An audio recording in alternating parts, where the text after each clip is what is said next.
Déjalo aquí.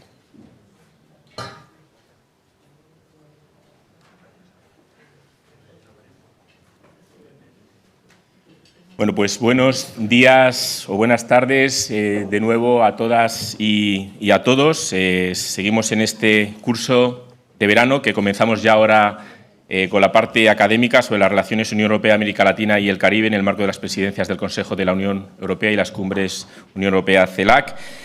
La ponencia inaugural va a ser doble y principalmente correrá a cargo de Javier Niño Pérez. Él es director de gestión para las Américas del Servicio Europeo de Acción Exterior. Anteriormente fue jefe de la división de Estados Unidos y Canadá, fue jefe de la división también de Turquía, estuvo en el Servicio de Acción Exterior en Bruselas y antes fue jefe de delegación y embajador de la Unión Europea en Haití.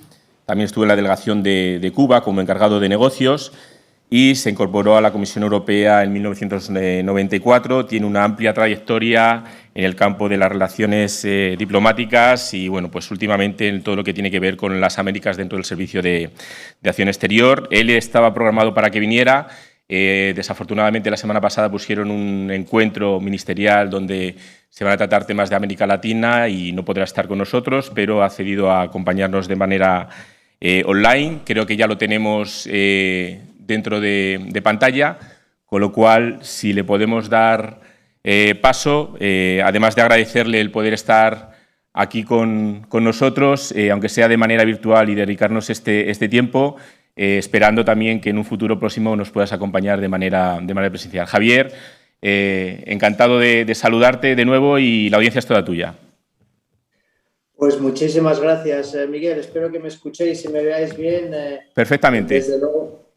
Desde luego que me hubiese encantado estar ahí con vosotros en ese maravilloso entorno. Como decías tú, desgraciadamente ayer se organizó una discusión de los ministros de Asuntos Exteriores en Luxemburgo, donde a la que tuve que participar con Borrell, pero seguro que otro año ojalá pueda estar con vosotros presencialmente y saludar a tantos amigos. Miguel Ángel, aquí veo a Adrián, sé que está Leire también presente, Ramón Jauregui, otro gran amigo, en fin, Juan Fernández Trigo, supongo que vendrá luego, María Salvadora, y sobre todo, eso sí, ver tanto joven y tanto estudiante interesado en estos temas, que eso sí que es un rayo de esperanza en estos momentos.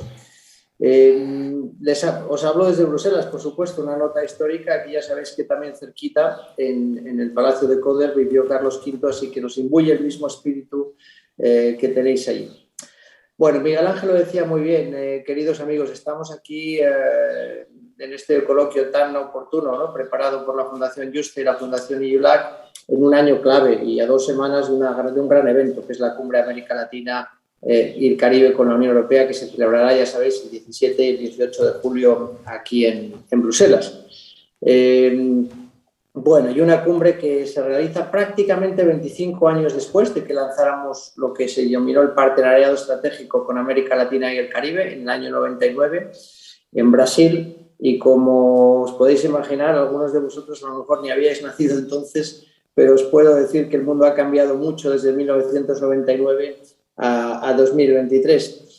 Y lo que queremos es que, volviendo a esa perspectiva del 99, que sí que fue un punto de inflexión al lanzar ese mensaje de querer otro tipo de relación con América Latina y el Caribe, queremos que este año 2023 sea de nuevo un punto de inflexión en un contexto de reconfiguración política global.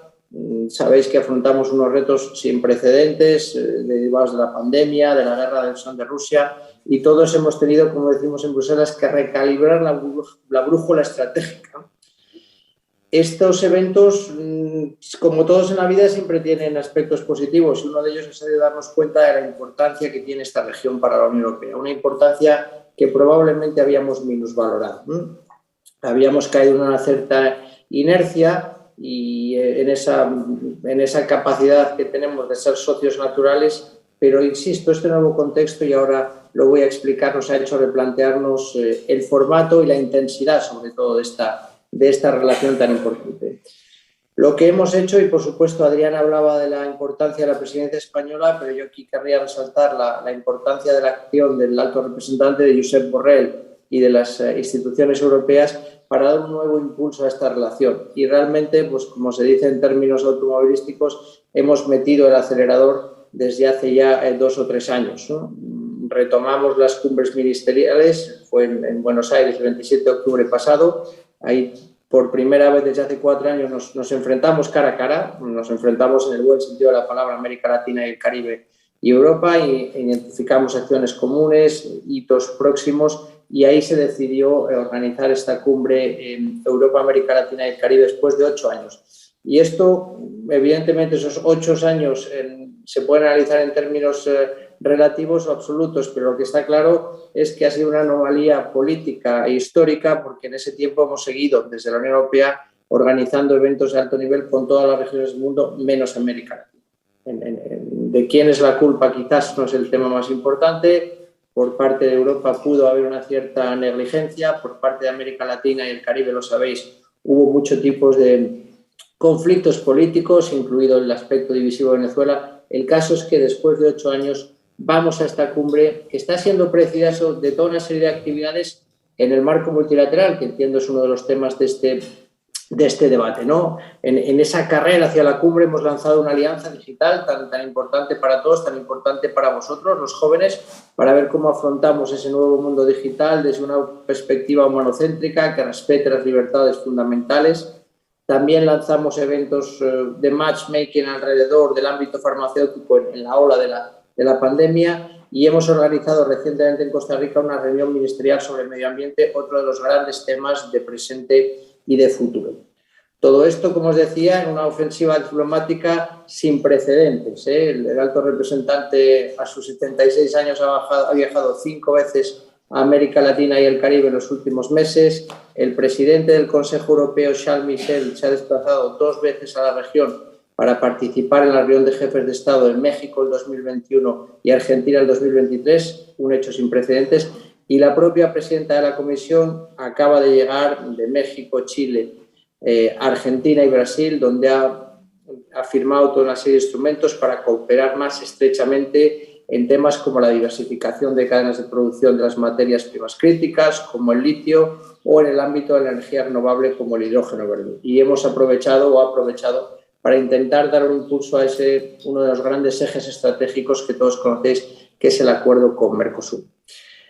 También, como parte de este proceso de intensificación, hemos adoptado el pasado 7 de junio un documento que os recomiendo, cuya lectura recomiendo, una comunicación que habla de una nueva agenda en las relaciones con América Latina y el Caribe, y en la que proponemos una asociación estratégica más moderna, más sólida, con un diálogo político reforzado, estimulando el comercio y la inversión y fomentando sociedades más sostenibles, justas e interconectadas, gracias a este nuevo proceso que hemos lanzado y que se llama Global Gateway. Esta comunicación es un poco la oferta europea, el plan europeo que queremos ahora discutir con nuestros amigos latinoamericanos y caribeños.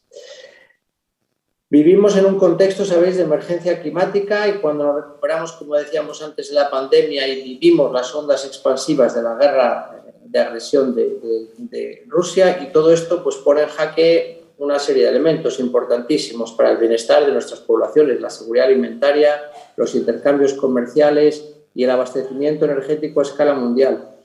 Y otro elemento que, insisto, en esta perspectiva no se puede olvidar es esa voluntad que existe por parte de varios actores internacionales de erosionar los valores democráticos y de erosionar el orden internacional basado en reglas y el respeto a la soberanía de los Estados. Es una amenaza existencial a lo que somos, a lo que representamos como sociedades.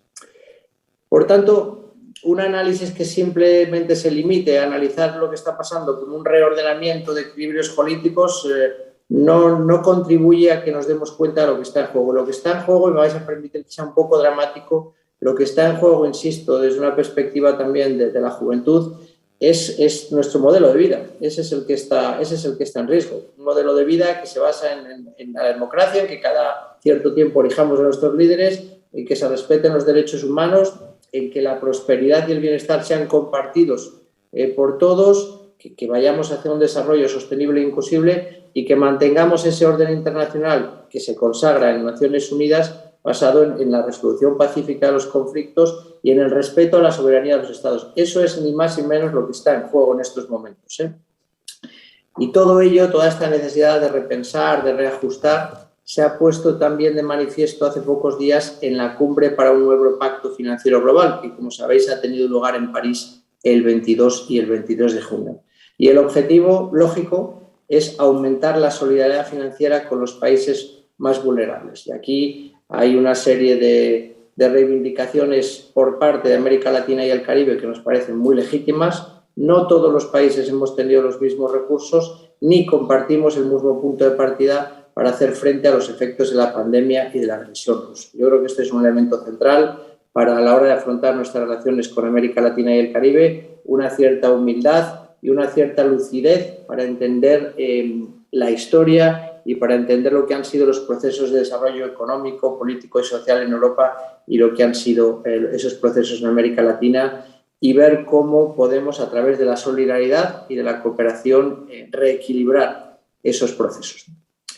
Este mundo democrático que vivimos todavía en América Latina y el Caribe y Europa, pues afronta, y lo voy a decir muy claramente, la amenaza de otras potencias como China, que está cada vez más presente en la región. Y esa voluntad política y nuestra capacidad para reformar una arquitectura financiera internacional y hacerla más solidaria, pues será determinante que veamos cómo trabajar con esos actores, cómo trabajar y cómo competir, incluso confrontarlos. La deuda soberana que tienen varias potencias hostiles hacia esos modelos de vida y de valores, pues les da un gran poder, ¿no? Y no es todo tan fácil como basarnos simplemente en el diálogo, hay que actuar. Hay determinadas potencias internacionales a los que no les interesa, que haya soluciones mundiales consensuadas, por ejemplo, al problema de la deuda, y les favorece más la bilateralidad. Nosotros, desde la Unión Europea, siempre vamos, insisto, a privilegiar ese enfoque multilateral. Volviendo un poco a lo que ha pasado en París, uno de los grandes retos y posiblemente oportunidades de esta cumbre de las que os hablo será dar respuesta, insisto, a esas demandas de solidaridad financiera por parte de nuestros socios de la CELAC. Y esto es muy importante también en el contexto caribeño, porque son países, los países del Caribe, que tienen un desafío particularmente importante con el cambio climático. Se ha esbozado una iniciativa que se ha venido a llamar Iniciativa de Preston, capitaneada por una de las líderes más carismáticas que tenemos en la región, Mia Mottley, la primera ministra de Barbados, que va en esa dirección, en la dirección de avanzar hacia un reparto más justo de las cargas y las responsabilidades en el cambio climático.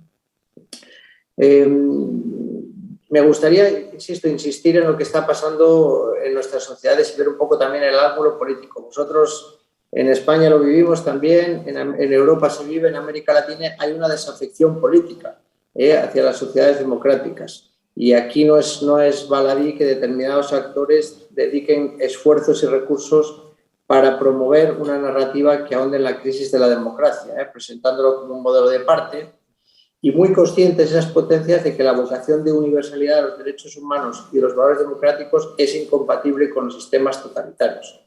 Yo creo que esto es uno de los elementos más complejos, pero más importantes cara a la cumbre, cómo las dos regiones afrontan esos retos políticos democráticos. Nosotros desde la Unión Europea privilegiamos el diálogo y la cooperación, pero insisto, hay momentos en que la voz firme en defensa de la democracia, de los derechos humanos, se tiene que hacer oír, y creemos que ese será uno de los elementos centrales de la cumbre. Afrontamos este reto, el evento, el proceso, como os decía, como un reto existencial a ese modelo de sociedad al que hablaba, unas sociedades modernas que se enfrentan a tres desafíos, por simplificarlos, ¿no? El cambio climático, la revolución tecnológica y la inclusión social. A menudo nos olvidamos un poco del tercer aspecto, se habla mucho del medio ambiente, se habla mucho de digital, pero no podemos olvidar que un contrato social más justo y más sostenible es esencial para defender la democracia, para garantizar la prosperidad de nuestros ciudadanos a largo plazo, sobre la base de una transición ecológica y digital, sin duda, pero que tienen que ser inclusivas, con justicia social y sin dejar a nadie atrás, ¿no? Vivimos un momento muy difícil en ambas partes del Atlántico, pero para irnos a América Latina y el Caribe, dejadme citar simplemente que cuando se lanza el Partenariado Estratégico en el 1999, 1 de cada 3 latinoamericanos y caribeños vive en situación de pobreza y 1 de cada 6 en situación de extrema pobreza. 25 años después, las estadísticas son exactamente las mismas. Entonces, lo que tenemos que hacer es, bueno, decimos mucho que somos regiones afines en valores, en tradición y cultura, compartimos vínculos y sin duda es verdad, no os lo tengo que explicar. Eso es cierto, pero nos parece que no es suficiente, ¿eh? En un mundo donde una potencia autocrática amenaza con utilizar el arma nuclear, poco espacio hay para romanticismos, ni para complejos históricos, ni para complacencias históricas. Hay que ir más allá. Más allá dándonos cuenta que tenemos bases muy sólidas para comenzar. Yo siempre lo digo, siempre lo decimos de una manera quizás poco diplomática, pero tanto desde el punto de vista de los valores como desde el punto de vista institucional, esta es la región del mundo de la que estamos más cerca, ¿eh? Sabéis perfectamente que los datos lo demuestran, somos el tercer destino para las exportaciones latinoamericanas y caribeñas, somos el primer inversión en la región, de lejos, tenemos una red de acuerdo con 31 países de la región y somos el principal aliado de la región en la lucha contra la pobreza y la ayuda humanitaria. Tenemos que ser aliados también porque en esta triple transición de la que hablaba, porque nos damos cuenta de la importancia que tiene América Latina y el Caribe como potencia medioambiental. En dos sentidos. La primera, porque es una región que alberga la mitad de la biodiversidad mundial y genera energías renovables que representan el 33% del suministro estratégico, frente al 13% de la media mundial o europea. Y nuestros socios latinoamericanos quieren aprovechar esas nuevas condiciones para industrializar sectores clave y agregar capacidad productiva. Lógicamente, Latinoamérica y el Caribe quiere crecer, pero con mayor igualdad y mayor sostenibilidad. Y nosotros tenemos capacidad tecnológica de inversión y tenemos la necesidad de establecer alianzas con socios confiables como para diversificar sus cadenas de suministros. Y más socio confiable que América Latina y el Caribe no lo vamos a encontrar. Permitidme que dé el ejemplo de la guerra de Ucrania, de la invasión rusa. Cuando llegó el momento de votar en Naciones Unidas, todas las regiones del mundo se retrataron, Asia, el Medio Oriente, África, América Latina y el Caribe, y la región que de una manera más decidida, que de una manera más valiente apoyó la condena de Rusia fue América Latina y el Caribe sin ninguna duda. Por eso, insisto, tenemos que vincular en un mundo de tanta geometría variable, con socios estratégicos, esta relación tiene que ser más estratégica que nunca, sobre todo también en el ámbito multilateral y de la seguridad. Tenemos que juntos ser valientes y superar también un orden multilateral que tiene muchas carencias y que se retrotrae a 1945, cuando el presidente Lula, cuando el presidente Petro, cuando el presidente Boric nos dicen que están dispuestos a apoyar el orden multilateral, a seguir apoyando, también nos dicen, pero ese orden multilateral hay que reformarlo. Hoy Europa tiene una voz en el Consejo de Seguridad de Naciones Unidas de forma permanente, hoy Europa tiene una voz en el G7 con 3 miembros, América Latina y el Caribe no tienen ninguna voz permanente en esos foros. Ya no se corresponde este formato a una realidad donde América Latina, desde el punto de vista político, económico, ocupa un espacio muy importante que tenemos que ver reflejado en ese orden multilateral. No solo desde el punto de vista de la financiación, insisto, sino desde el punto de vista de las instituciones. Lo que queremos, avanzando en todos estos temas, es transitar de ser lo que nosotros hemos llamado socios naturales, o casi diría histórico, a socios preferentes, socios por elección. Es decir, que esta cumbre sirva para mandar un mensaje fuerte de que ante la realidad mundial actual tenemos modelos de sociedad comunes que queremos proteger y que queremos promover. Y ese es el mensaje importante que tiene que salir de esta cumbre. Una cumbre, evidentemente, que no es un fin en sí mismo, esto es como el poema de Cavafis, El destino y el viaje. Se juntarán 60 estados, pero no queremos que ese evento simplemente sea un elemento puntual. Lo que queremos es que sea un punto de partida para algo mucho más sólido y ahí, por supuesto, esa reflexión la entenderéis, es muy difícil. Cambiar las prioridades y estrategias de la Unión Europea es algo tremendamente complejo cuando tenemos amenazas como Rusia, el Medio Oriente, prioridades como los Balcanes, con China, con Rusia. Crear cada vez más espacio para América Latina y el Caribe es una tarea casi quijotesca, pero que estamos consiguiendo poco a poco y que debemos seguir consolidando. Mirad, yo llevo 29 años en la Unión Europea, supongo que la mayoría de los participantes ni habrían nacido cuando yo empecé, Y cuando en aquella época, en 1994, asistíamos a un debate sobre América Latina y el Caribe, pues el debate solía durar 5 minutos. Hablaba España, hablaba Francia, hablaba Italia y a lo mejor hablaba Alemania. En el debate que tuvimos ayer en Luxemburgo con los ministros de Asuntos Exteriores hablaron 22 países. 22 países que subrayaron la importancia estratégica y política de América Latina y el Caribe. Algo está cambiando, sin ninguna duda, en cómo percibimos la región y este proceso, insisto, hay que consolidarlo. Hay que pasar de esta primera fase de despegue a ya mantener la velocidad de crucero. No va a ser fácil. Adrián decía o se refería al papel que ha jugado la presidencia española del Consejo y sin duda estamos en un ambiente muy propicio. Al año que viene presidirá la Unión Europea Bélgica en el primer semestre y en el segundo semestre lo presidirá Hungría. Ya os podéis imaginar que va a ser más difícil convencer a los belgas y a los húngaros de la importancia de esta región que hacerlo a los españoles. Si ya vamos al 2024, pues ahí tendremos un momento en el que saldrá el alto representante, saldrá toda una serie de colegas, incluido el mismo que estamos trabajando en América Latina, vendrá otro liderazgo que tenemos que hacer siga en esta dinámica.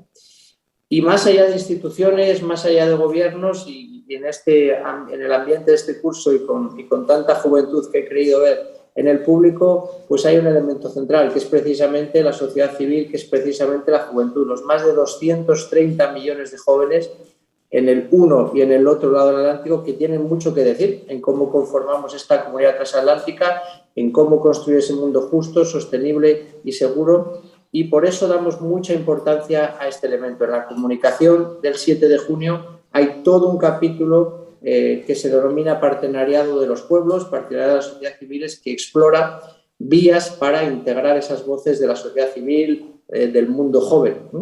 En la propia cumbre vamos a tener, la cumbre se celebra el 17 y el 18 de julio, la semana precedente, el jueves y viernes tendremos un foro de sociedad civil, un foro de juventud, donde queremos oír esas voces y queremos que esos mensajes luego se transmitan a la cumbre propiamente dicha.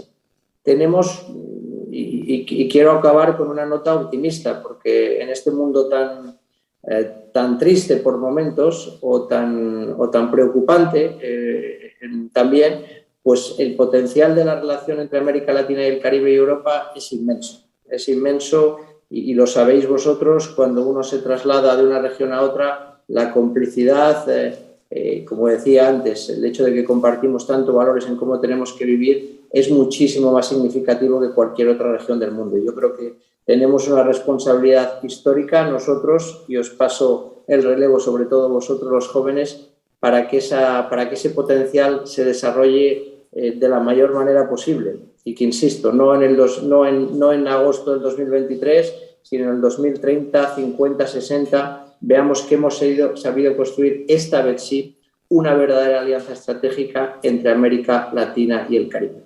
Y me voy a quedar aquí, Miguel Ángel, para dar un poco de tiempo a las charlas. Yo tendré que salir a las 10:40, pero encantado de discutir un rato con vosotros. Muchísimas gracias de nuevo por esta oportunidad y el año que viene ojalá pueda estar con vosotros ahí.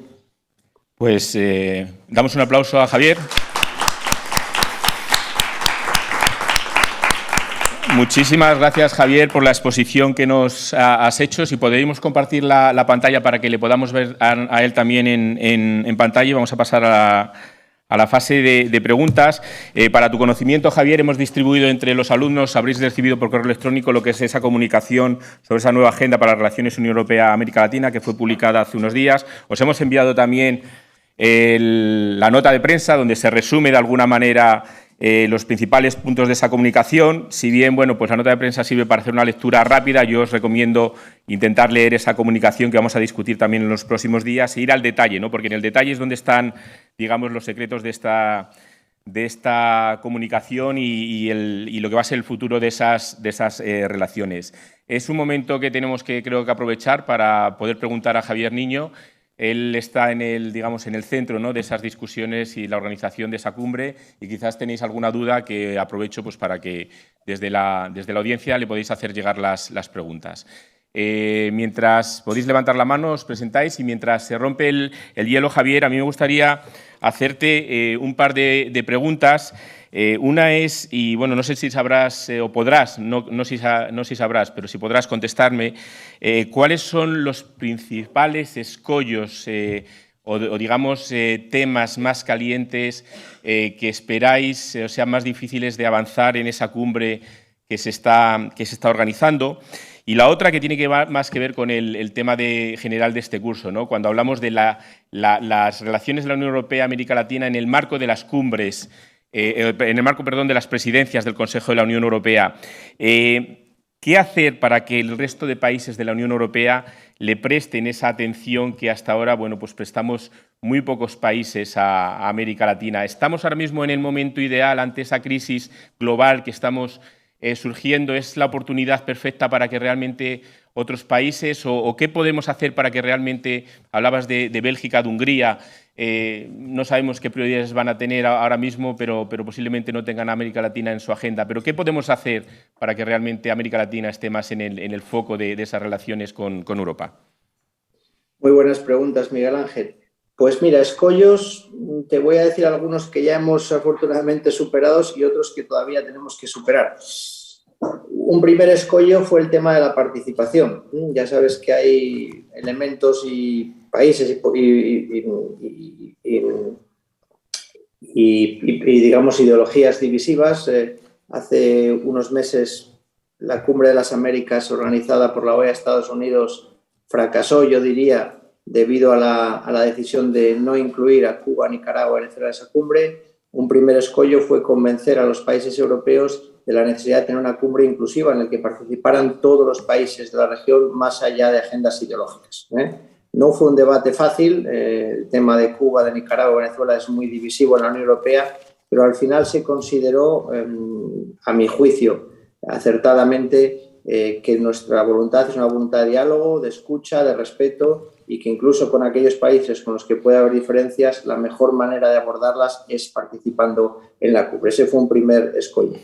Otro desafío que tenemos, por no llamarlo escollo, es bueno, pues cómo recuperar la fluidez del diálogo, la confianza después de 8 años de ausencia de dicho diálogo. Y esto, pues lo que presupone es por parte nuestra, lo que estamos intentando es lanzar ese mensaje de escucha, de respeto, es lo que hemos hecho con la comunicación y lo que esperamos es que América Latina y el Caribe vengan con la misma actitud de escucha, de cooperación y de crear confianza. Esta va a ser una cumbre de recuperar esa complicidad que hemos perdido después de 8 años de ausencia. Habrá elementos muy puntuales, complejos a abordar. Miguel Ángel, el tema de Ucrania es un tema que vivimos de distinta manera en América Latina y el Caribe en Europa.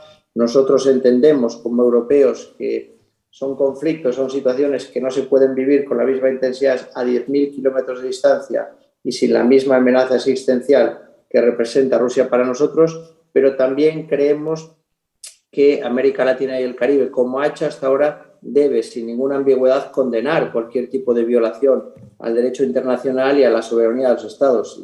Pues articular ese diálogo va a ser un desafío que esperamos se supere. Otro elemento importante de desafío es precisamente todos los elementos a los que me refería, ese orden multilateral que vais a discutir hoy, cómo se afronta desde una perspectiva de más solidaridad europea, que es lógica, que es legítima, y también de mayor lucidez en cuanto a cómo vamos a reformar esas instituciones multilaterales que, insisto, se crearon en los años 40 del siglo pasado. Ese tema también va a ser un tema importante. Y quizás para acabar en el tema de los desafíos, pues es cómo encuadrar estas relaciones y pasar ya de una perspectiva en el pasado, quizás excesivamente paternalista por parte de la Unión Europea, a una relación lógicamente de iguales, en el que la región asertivamente pone propuestas sobre esa mesa que se contraponen a las nuestras. En el tema de cómo, decías que es el clave, Miguel Ángel, de cómo crear dinámicas en Europa que sean permanentes, que sean sólidas, yo creo que es seguir haciendo el trabajo que hemos estado haciendo estos años y en el que nos ha ayudado mucho la guerra de Ucrania, y es demostrar el potencial de América Latina y el Caribe más allá de esos vínculos de los que hablamos. Cuando ha llegado el momento de votar en Naciones Unidas nos hemos dado cuenta, por ejemplo, de lo que valen 14 votos de los países del Caribe. Cuando ha llegado la guerra de Ucrania nos hemos dado cuenta del tremendo potencial energético, alimentario que tenía la región. Y cuando ha llegado revoluciones digitales y medioambientales nos hemos dado cuenta que en los foros internacionales las agendas más compatibles son las latinoamericanas y caribeñas y la europea. Es decir, existe un valor estratégico que, insisto, se está empezando a analizar de manera mucho más lúcida, que yo creo es en el que hay que insistir para seguir avanzando. Y como decía antes, el hecho de que ayer 22 países europeos se pronunciaran de manera muy firme en favor de reforzar esos vínculos estratégicos muestra que sí que estamos asistiendo a una transformación en cómo los países de la Unión Europea ven la región. Muchísimas gracias, Javier. Tenemos ya alguna mano levantada por allí, 2 manos. Te hacemos, si quieres, 2 preguntas seguidas y luego vemos si tenemos tiempo para más. Erika Rodríguez Pinzón, por favor. Hola Javier, ¿cómo estás? Bien, muy bien, gracias. Una pregunta concreta, Javier. A mí estamos de acuerdo en que la agenda multilateral es muy importante y que América Latina justamente es donde hay mayor coincidencia con Europa. Pero también, y de hecho, hay que decirlo, América Latina fue una de las regiones más multilateralistas de la historia, ¿no? Que más promocionó el multilateralismo. Pero desafortunadamente a veces veo que dentro de la construcción de la agenda multilateral los temas latinoamericanos no quedan bien encajados. Y Europa construye una agenda que no siempre tiene en cuenta las visiones latinoamericanas o las prioridades latinoamericanas dentro de esa agenda multilateral. Hablemos, por ejemplo, de cambio en política de drogas, seguridad ciudadana, que son temas muy importantes para América Latina y que necesitan una dimensión multilateral y no están recogidos.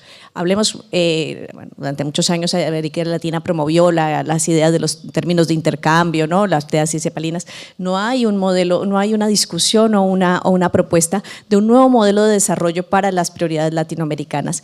Y yo no veo que claramente Europa esté discutiendo esto. ¿Tú crees que hay interés dentro de los estados europeos para incluir los temas latinoamericanos en esa agenda multilateral y las dimensiones que América Latina les quiere dar? Ese sería un punto. Y el segundo es los temas difíciles. Durante mucho tiempo Venezuela se convirtió en la piedra del zapato de las relaciones, tanto regionales como de las relaciones entre la Unión Europea y América Latina. España tiene una buena responsabilidad también en llevar ese debate político continuamente también al Parlamento Europeo. Y vienen más casos, se nos están creciendo más enanos en la región, ¿no? Que van a ser divisores. ¿Cómo lidiamos con ellos? ¿Los excluimos? ¿Los incluimos? ¿Cómo lidiamos con ese debate? Porque a final de cuentas lo que se nos puede convertir otra vez en un problema regional, de diálogo regional. Gracias. Muchísimas gracias. Erika, teníamos otra mano levantada por allí. ¿Te presentas, por favor, y lanzas la pregunta? ¿Sí? Claro. ¿Me tengo que parar o puedo...? Como quieras, sí, mejor así se te ve mejor, porque te enfocará la cámara. Bueno. Buenos días, Javier, mucho gusto. Juan Manuel Quinche, de Colombia. Gracias por la exposición. Yo tenía una inquietud respecto a la interlocución que se hace entre la Unión Europea y América Latina, es decir, cómo las organizaciones que se crean entre los distintos estados. Veía en el documento que nos compartieron que hay también un interés en afianzar relaciones con ciertas organizaciones como Mercosur, la Alianza Pacífico, la Comunidad Andina, pero digamos, en América Latina, o esta es una impresión mía, hay unas organizaciones que se han mantenido, sobre todo las que están vinculadas por temas económicos, pero hay otras que responden a coyunturas políticas muy específicas y que después se diluyen en el tiempo, es decir, como una serie de presidentes que comparten afinidades políticas y después ya pues se les acaba el periodo e incluso algunos presidentes continúan con esa misma línea, pero otros estados cambian radicalmente. Entonces, digamos, ¿cómo lidiar en ese sentido con esa dinámica interna que hay políticamente en América Latina? E incluso si consideras que hay alguna organización que sea una legítima representante de la región, o siempre toca, ahí sí como señalabas al comienzo, dar un poco una vocería directa para lograrlo. Y bueno, y la segunda pregunta también es como los retos políticos, pero desde la presidencia de la comisión que va a tener España. Y pues de cara precisamente a lo que hablaba el alcalde, que son también las elecciones que se avecinan en el 23 de julio. Digamos como qué ventanas de oportunidad y qué retos también puede implicar como los resultados de estas elecciones. Muchas gracias. Pues muchísimas gracias, Javier. Perfecto. Bueno, Erika, un gusto verte y yendo directamente a tus preguntas, el tema de Venezuela y de otros conflictos o posibles, digamos, elementos conflictivos. Yo creo que todos estos situaciones de países, situaciones ideológicas, hay que afrontarlas con valentía y con ecuanimidad. Y me explico, con valentía en el sentido de que la Unión Europea tiene una postura muy clara de diálogo permanente con todos los países en los elementos en los que hay acuerdo y en los elementos en los que hay desacuerdo. Nuestra postura con Venezuela siempre ha sido esa, un compromiso crítico y constructivo al mismo tiempo. Nosotros enviamos una misión de observación electoral a las últimas elecciones venezolanas, tenemos un diálogo permanente con Venezuela sin dejar de estar preocupado por lo que nosotros percibimos como carencias en muchos ámbitos. Y eso va a seguir siendo nuestro elemento, porque la diplomacia es esto, lo dice muy bien Borrell, la diplomacia es trabajo, es diálogo, es respeto y es crítica constructiva. Y yo creo que esto también, digamos, que emana de una necesidad de ser coherentes. Este debate tan difícil, como te decía Miguel Ángel cuando hablaba de escollos que tuvimos para permitir que Venezuela, Nicaragua y Cuba participaran en la cumbre de CELAC, es un debate que no tenemos con otras regiones. Me remito a la última cumbre Unión Europea-ASEAN.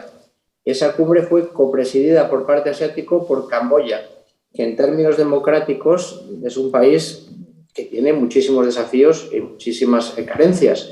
En la cumbre entre la Unión Europea y Unión Africana no tuvimos en ningún momento ese tipo de debates cuando todos sabemos que en África hay países con grandes carencias democráticas y con grandes carencias de respeto de derechos humanos. Yo creo que tenemos que tratar a todas las regiones de una manera coherente y ecuánime. Nuestra postura es el diálogo, nuestra postura es la confrontación constructiva. Y por eso es importantísimo que en este tipo de cumbres estén todos los países representados para que precisamente podamos abordar esos temas de la manera más pragmática y más constructiva posible. Yo creo que eso es lo que se necesita para afrontar. Y aquí, lo digo con mucha valentía, nosotros tenemos un enfoque que en América Latina a veces no se percibe así, un enfoque distinto que el enfoque, por ejemplo, de los Estados Unidos, que, insisto, excluyó a ciertos países de su participación en la Cumbre de las Américas. Nosotros, nuestra postura inicial es una postura de respeto, de diálogo y de crítica siempre constructiva. Hablabas, Erika, también de los desafíos de integrar las perspectivas latinoamericanas y caribeñas en todo lo que es reforma del orden multilateral. Por supuesto, tienes muchísima razón. Esta cumbre de hace unos días en París, de la que hablaba, es el primer reflejo de cómo lo primero que necesitamos que tener es una predisposición de escucha, es lo que ha hecho el presidente Macron, es lo que ha hecho en otros líderes, escuchando a los líderes latinoamericanos y caribeños expresar su preocupación, sus reivindicaciones, insisto, desde mi punto de vista, muy legítimas sobre temas de financiación, sobre temas de participación en mecanismos de toma de decisiones a nivel multilateral, y lo que tenemos que hacer es avanzar de nuevo de una manera lúcida y valiente. Está claro que dentro de los límites de la realidad política que todos conocemos hay que modificar ese orden multilateral para que sea más solidario y para que sea más inclusivo. Y ahí la cumbre es un momento esencial para que podamos hacerlo. La pregunta de nuestro amigo colombiano sobre la representatividad, sobre la institucionalidad, es una pregunta complejísima, porque es verdad que hemos asistido a procesos de integración política, económica, comercial muy diversos en América Latina y el Caribe. Y sí que somos un poco presos en la Unión Europea de esa falta de institucionalidad a nivel birregional.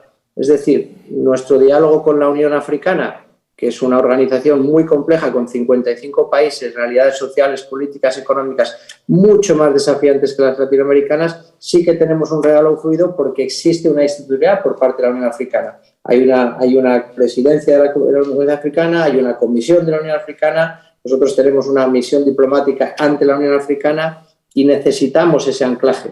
CELAC, con la vuelta de Brasil, puede ser un primer punto de partida y es al que nos vamos a agarrar para esta cumbre, porque es el deseo que ha manifestado la región de que así sea, pero CELAC no deja de ser, como todos sabéis, un mecanismo de coordinación política. Toda la parte de integración económica y comercial necesita muchísimo más desarrollo. Cuando uno envíe los índices de integración de comercio intrarregional en América Latina y el Caribe y lo compara con otras regiones, es mucho más reducido. Entonces, por el momento, por supuesto, nos fijamos en la CELAC como referente el del diálogo región a región, sin abandonar nuestro trabajo con Mercosur, con la Comunidad Andina, con la Alianza del Pacífico, con SICA, con CARICOM y nuestro trabajo a nivel binacional también.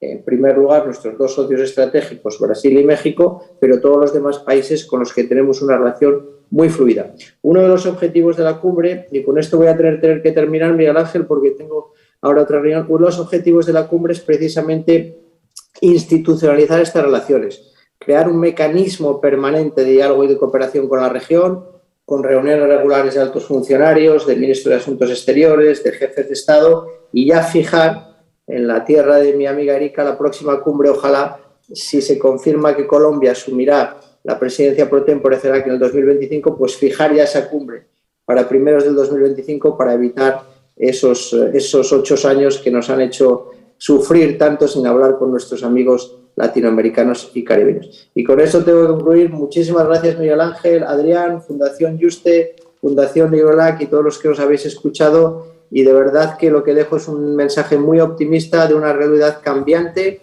que, como decías tú, Miguel Ángel, creo nos va a llevar a una situación donde Europa en bloque, no solo España, sea consciente de la importancia de esta región para nosotros.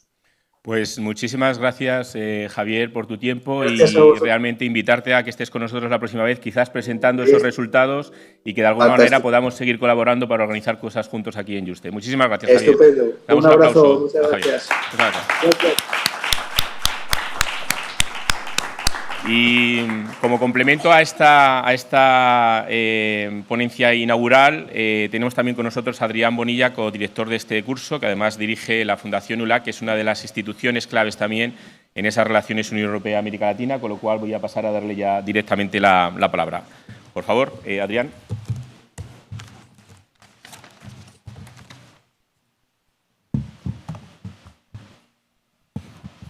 Bueno.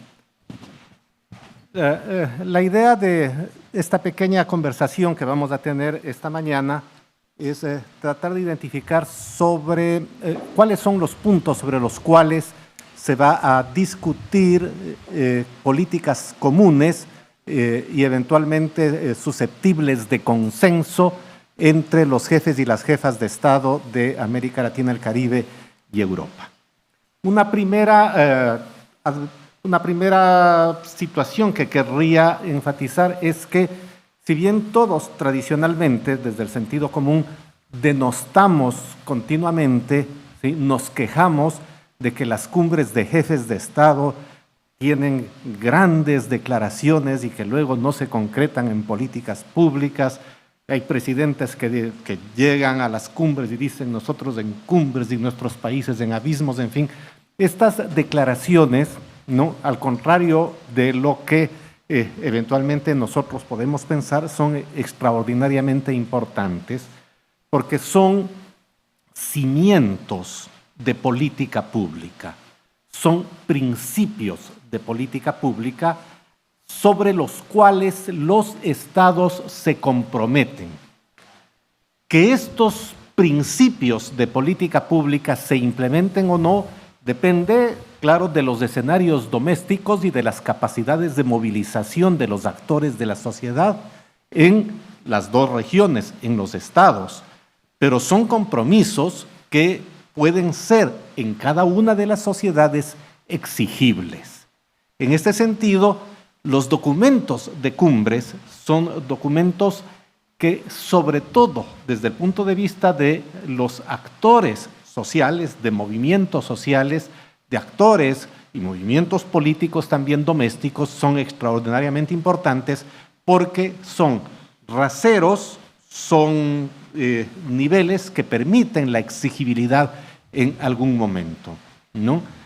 Probablemente el documento más importante del mundo de esta naturaleza es el que sustenta los Objetivos de Desarrollo Sustentable de Naciones Unidas. Los Objetivos de Desarrollo Sustentable de Naciones Unidas son índices generales que permiten que en cada una de las sociedades nosotros podamos, ¿sí?, interpelar eventualmente a las fuerzas políticas o a los gobernantes y plantear la consecución o no de esos objetivos como un indicador de eficacia gubernamental, al menos para saber por qué no se cumplen, cuando no se cumplen, ¿sí? Y cuáles han sido las ventajas para que esto ocurra. Bueno, lo mismo, ¿sí?, con las declaraciones de jefes y de jefas de Estado.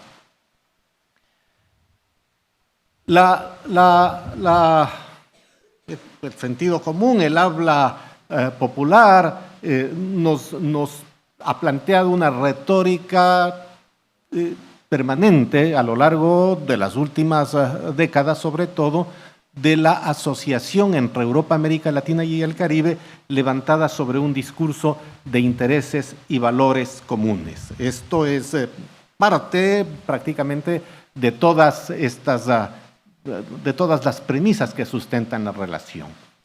Sin embargo, estamos en un ambiente académico, esto es sujeto de análisis, ¿sí? No todos los valores son comunes y no todos los intereses son comunes. Y es absolutamente natural que esto ocurra porque se trata de sociedades distintas que tienen necesidades comunes. Las necesidades de sociedades de alta tecnología y de una industrialización distinta no son las de sociedades que exportan materias primas, ¿sí? Sociedades de alto Producto Interno Bruto y de altísimo Producto Interno Bruto per cápita no son las necesidades de sociedades donde el Producto Interno Bruto, sobre todo el per cápita, es muy bajo, ¿sí? Sociedades que viven en una lógica de protección social, ¿sí?, de Estado social de derecho, no son las mismas de sociedades que se caracterizan por ser las más excluyentes del mundo y las más inequitativas del mundo, ¿sí? Entonces, los intereses de las sociedades que eventualmente representan los gobiernos se construyen social e históricamente. Y en la interacción entre Europa, América Latina y el Caribe tenemos intersecciones importantes, pero tenemos también que reconocer que la base material de la relación parte de un contacto entre realidades que no son simétricas. Entonces tenemos que identificar qué intereses son intereses comunes y qué intereses son posibles de conseguirse. Esta es la primera premisa que quisiera yo plantear para la reflexión en un ambiente que es académico, ¿sí? Y los ambientes académicos se caracterizan por el cuestionamiento, ¿sí? ¿Sí? Desde Sócrates hasta el momento, el cuestionamiento, ¿no?, y la crítica a las suposiciones vigentes son parte de la metodología más básica de construcción y de producción de conocimiento. Una segunda idea que creo que es necesario plantear para caracterizar la relación entre las dos regiones, siempre desde un punto de vista académico, es la diferencia de densidad institucional que existe entre las organizaciones regionales. Ya lo mencionó Javier Niño hace un instante, ¿sí? Mientras la Unión Europea, ¿no?, es una entidad que reúne a estados y que tiene normas que son obligatorias y en donde hay decisiones que se toman por consenso y otras por mayoría calificada que obligan a todos los estados. En América Latina tenemos a la CELAC, la Comunidad de Estados Latinoamericanos y del Caribe, que no es un organismo internacional en rigor, que es definida como un mecanismo de diálogo, ¿sí?, y en donde las decisiones se adoptan por consenso, que en términos prácticos significa casi unanimidad, ¿no?, y donde estas decisiones que tienen que adoptarse por consenso, ¿sí?, porque es un mecanismo de diálogo, no suponen obligatoriedad de sus miembros para ser cumplidas. donde no hay un repertorio de sanciones eventualmente o de incentivos que permitan o felicitar o sancionar el incumplimiento de las resoluciones. Entonces, la densidad institucional en la relación es distinta. Y esto vuelve la relación de América Latina, no solamente con Europa, sino con cualquier otra contraparte en el mundo, una relación más complicada, más compleja. La idea de que exista una institución como la CELAC, ¿no?, construye en la realidad o materializa en la realidad la idea de existencia de una región que se llama América Latina y el Caribe. Probablemente varias y varios de ustedes han sido torturados a lo largo de su carrera si estudian relaciones internacionales con las lógicas constructivistas en el estudio de las relaciones. Pues bueno, la CELAC es esto, ¿no? Es un conjunto de normas y de imágenes que construyen realidades políticas. Y claro, o sea, no hay otra cosa que no sea la CELAC, con todo lo que nosotros podemos notar de ella. La contraparte, si se quiere establecer una relación birregional para la Unión Europea, es la CELAC, como lo es para la China, como lo es para la India o para la Organización de la Unidad Africana, que son las cumbres previstas para el año 2024. Entonces, hay una contraparte que tiene esta naturaleza en términos institucionales, que es la CELAC, y otra de una naturaleza muy distinta, que es la Unión Europea. Y esto vuelve más complejo, pero no por esto imposible, la posibilidad de acordar políticas comunes. Y esto, además, o sea, hay que mirarlo en el contexto de lo que ha ocurrido en los últimos 4 años. No hay una cumbre desde hace 8, ¿no? Pero los últimos 4 han sido vertiginosos. No hay una cumbre desde hace 8 porque las premisas de la relación cambiaron luego de la crisis económica, ¿no?, que se manifiesta en Europa en el año 2008, en América Latina 4 años más tarde, y que producen un cambio del ciclo político en América Latina y en Europa y en todas partes del mundo. Pero los últimos 4 años estuvieron caracterizados por 2 eventos de la globalización, ¿sí?, importantes. El primero es la pandemia. La pandemia mostró el nivel de interconexión de las sociedades a nivel global, de todas las sociedades del mundo. La pandemia en muy pocas semanas, en 2 meses, contaminó a todo el mundo y clausuró la movilidad, ¿sí? Después de casi 4 décadas de un optimismo a propósito de las interconexiones y de las interdependencias. La pandemia nos vuelve a concentrar en políticas públicas domésticas, nacionales. ¿Sí? ¿Cómo funcionó, ¿sí?, la política de salud pública en América Latina a nivel de los ministerios de cada uno de los países? Nos volvimos nuevamente súper dependientes del Estado. Y esta idea de la inutilidad del Estado, la pandemia demostró que era equivocada, ¿no? ¿Cómo funcionó en Europa, que está tan integrada también a través de niveles de toma de decisiones nacionales? Porque lo que se resolvía en Alemania, yo vivo en Alemania, no es lo que se resolvía en Francia, ¿sí?, ni en Italia, ni en España, ¿sí?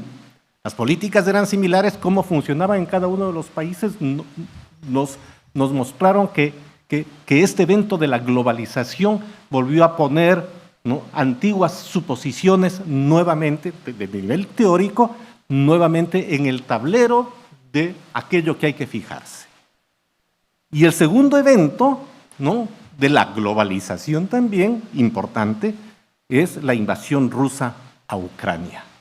Es un evento, ¿no?, localizado entre dos países, pero que es global, en el terreno de lo político y de lo militar. Es un evento militar de carácter global, que cuestiona o pone en evidencia la tensión de la institucionalidad del orden mundial establecido después de la Segunda Guerra Mundial, ¿no?, en unas circunstancias en donde el mundo ha cambiado. El mundo de 1945 no es el mundo del año 2023.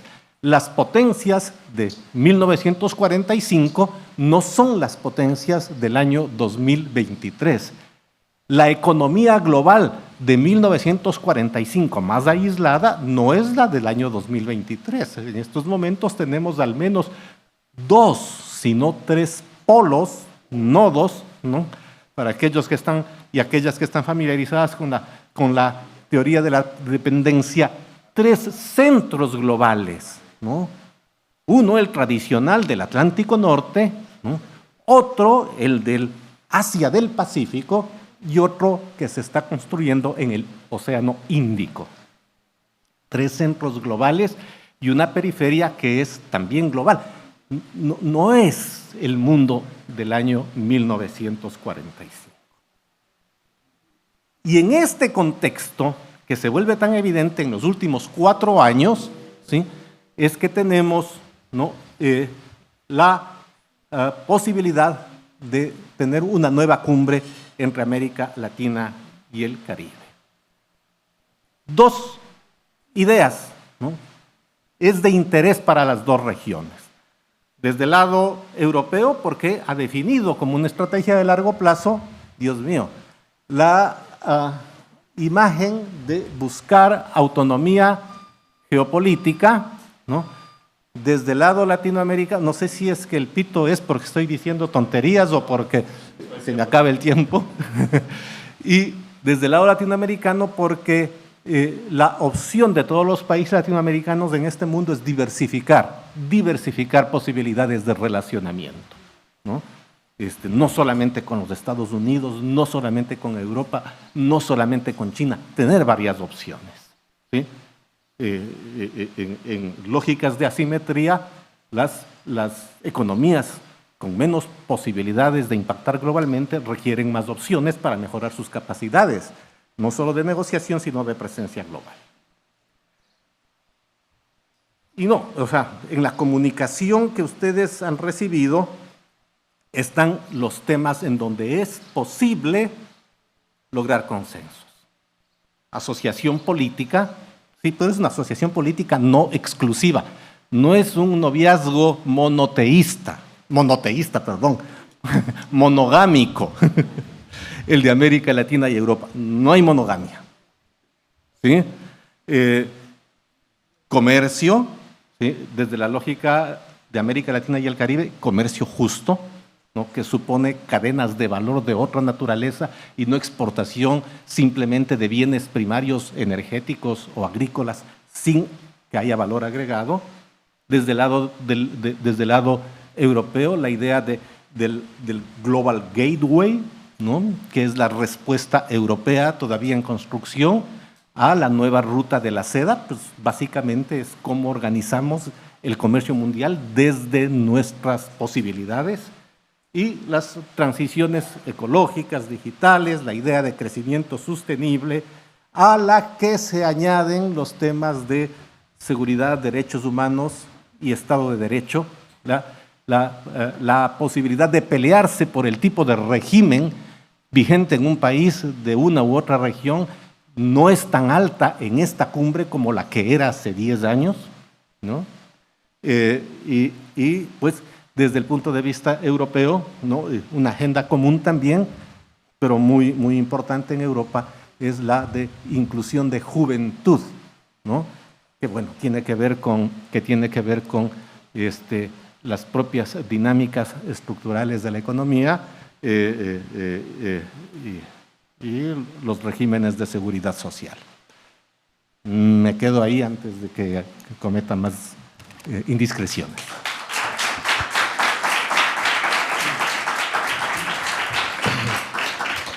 Pues muchísimas gracias, Adrián, por este repaso que nos has dado a esa situación actual y esas perspectivas que tendremos de cooperación, de trabajo conjunto con América Latina, entre Europa, Unión Europea, América Latina y el Caribe. Sin duda, entre las dos intervenciones que hemos tenido, tanto por parte de Javier Niño como de Adrián Bonilla, nos queda bien patente cuál va a ser la situación y los temas, ¿no?, de estudio que vamos a ir desarrollando poco a poco. Como vamos un poco más de tiempo y Adrián va a estar con nosotros todavía en 2 ocasiones a lo largo del curso, vamos a dejar las preguntas con él para más adelante o para otros momentos que encontremos de debate, también porque tenemos en espera al secretario de Estado. Entonces, vamos a dar por concluido este bloque y en un minuto pasamos a la siguiente intervención. Así que damos un aplauso y pasamos a la siguiente intervención.